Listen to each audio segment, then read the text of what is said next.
Hello everybody, welcome back to Central Virginia Jungle. I wanted to give a quick update on my two windmill palms 2 weeks after the low of 8 degrees after our Arctic blast. Wanted to update you guys on any additional damage that may have occurred since then. Honestly, it looks exactly like how it did after the first night, so that's giving me quite a bit of hope when it comes to the longevity of this windmill palm. Like the previous video showed, we do have a little bit of damage on this outer frond right here, as well as just the tiniest bit on this older frond here as well. But beyond that, this palm is looking healthy. It's looking like it's going to survive this winter. The remainder of this month looks like it's 50s to 60s with lows in the 40s or high 30s. So not much to worry about when it comes to weather and temperature wise.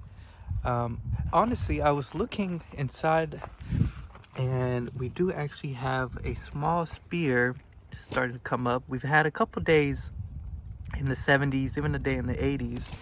So albeit slow, it is still growing. So that gives me very high hopes on what to expect from this upcoming growing season, as well as next winters to come. But let me go ahead and show you the smaller windmill palm. It suffered a little bit more, but it looks like it's going to pull through.